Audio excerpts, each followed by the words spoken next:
नमस्कार दोस्तों, स्वागत है आप सभी का। UPSC CSC prelims 2023 CSAT cut off कम करने को लेकर जो अभ्यर्थियों की मांग है, उस पे देखेंगे यूपीएससी की विश्वसनीयता पर उठ रहा सवाल। पीड़ित अभ्यर्थियों ने लगाया आरोप, सरकार भी न्याय नहीं कर रही है अभ्यर्थियों के साथ। अभी तक कोई भी डिसीज़न नहीं आया हुआ है। दिल्ली हाई कोर्ट में भी मामला चल रहा है, कैट में भी मामला चल रहा है। मुख्य परीक्षा सितंबर महीने में प्रस्तावित है और इधर अभ्यर्थियों को कोई भी उम्मीद नहीं नज़र आ रही है कि उनके साथ कोई न्याय होगा सीसैट कट ऑफ कम करने की जो अभ्यर्थियों की मांग है, या फिर री एग्ज़ाम कराने की। इसी क्रम में अभ्यर्थियों ने प्रेस कॉन्फ्रेंस भी किया, जिसमें अभ्यर्थियों ने पूरा का पूरा डेटा, कितने अभ्यर्थियों ने क्वालिफाई किया, चाहे वो हिंदी माध्यम के अभ्यर्थी हों, इंग्लिश माध्यम के अभ्यर्थी हों, जिसमें कि छात्रों का यहाँ पर ये भी कहना है कि जब से सीसैट लागू हुआ है उसके बाद से हिंदी माध्यम के क्वालिफाई करने वाले अभ्यर्थियों की संख्या लगातार घट रही है।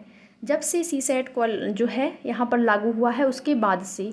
तो सीसैट पर सवाल पहले भी उठे हैं, पहले भी उठे थे, लेकिन इस बार देखेंगे कुछ ज़्यादा ही हो गया, जिसमें कि प्रश्न आउट ऑफ सिलेबस पूछ दिए गए।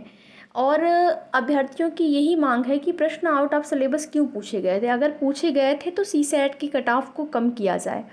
जबकि यूपीएससी ये मानने से मना कर रही है कि प्रश्न आउट ऑफ सिलेबस आए हुए थे। यूपीएससी ने साफ साफ ये यहाँ पर ये भी बोल दिया है कि अगर अभ्यर्थी क्वालिफाई नहीं कर पाए, प्री सीसैट क्वालिफाई नहीं कर पाए, जो कि 33% नहीं ला पाए, इसका मतलब है कि उनमें स्किल की कमी है। इस प्रकार से यूपीएससी ने जवाब भी लगाया हुआ है कैट में।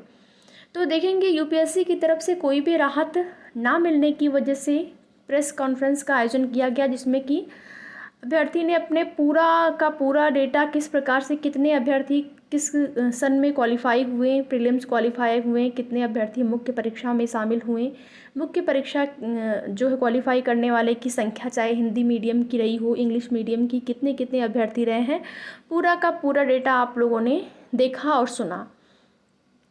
जिसमें कि अगर देखा जाए तो अभ्यर्थियों के हित में अभी तक कोई फैसला नहीं आया हुआ है, और अभ्यर्थी यही चाहते हैं कि उनके हित में फैसला तभी आ सकता है जब सीसैट की कट ऑफ कम होगी। और उसके साथ ही साथ देखेंगे आंसर की जारी न करना, समय से रिज़ल्ट जारी होने के बाद आंसर की जारी करना, ये भी एक बड़ा सवाल है अभ्यर्थियों के मन में कि अगर पहले ही आंसर की जारी कर दिया जाता तो कहीं न कहीं अभ्यर्थी ये कंफर्म हो जाते हैं, ये उनको पता चल जाता है कि कहाँ पर उन्होंने कमी किया है, कहाँ पर उनसे कमी रह गई, उनकी तैयारी अच्छी नहीं हो पाई, तो उसी हिसाब से अभ्यर्थी आगे की अपनी तैयारी करता है। लेकिन यहाँ पर आंसर की भी जारी नहीं होता है, फाइनल रिज़ल्ट जारी होने के बाद आंसर की जारी होता है, तो अभ्यर्थी कहीं न कहीं ये भी जो है अभ्यर्थियों के हित में नहीं है। जिसमें कि 2022 का की आंसर की जो जारी हुई, उसमें भी देखेंगे 7 प्रश्न ऐसे थे जो कि गलत पाए गए, और जो जैसा कि अभ्यर्थियों ने बताया है, और ये डेटा बिल्कुल सही भी है। अगर पहले ही ये चीज़ें पता चल जाती, आंसर की अगर पहले ही जारी हो जाता, तो फिर ये चीज़ें स्पष्ट हो जाती कि 7 प्रश्न गलत हैं, तो किस प्रकार से आगे के प्रोसेस, या फिर जो भी अभ्यर्थी अपना सवाल उनका रहता वो यूपीएससी के समक्ष रखते, और उसी प्रकार से न्याय मिलना ना मिलना वो तो बात की बात है, लेकिन अपना सवाल तो उठाते। तो इस वजह से यूपीएससी की कहीं न कहीं जो विश्वसनीयता है उस पर सवाल उठ रही है, और यहाँ पर अभ्यर्थी पीड़ित हैं। अब उम्मीद ये है कि सरकार यहाँ पर अभ्यर्थियों के साथ न्याय करेगी। इसी चीज़ को लेकर अभ्यर्थी लगातार अपना जो है अपनी मांग है, जो अलग अलग प्लेटफॉर्म के माध्यम से देखेंगे सरकार के समक्ष, यूपीएससी के समक्ष रखा जा रहा है।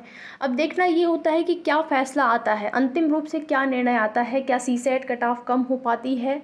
और देखेंगे यूपीएससी ने पहले के जो भी कोर्ट मैटर रहे हों, चाहे मैटर सुप्रीम कोर्ट का, अब यहाँ पर यूपीएससी ने उसकी भी दलील दी कि मैटर जो है वो डिसमिस हो जाता है। यूपीएससी का मतलब ये है कि यूपीएससी ही सर्वे सर्वा है।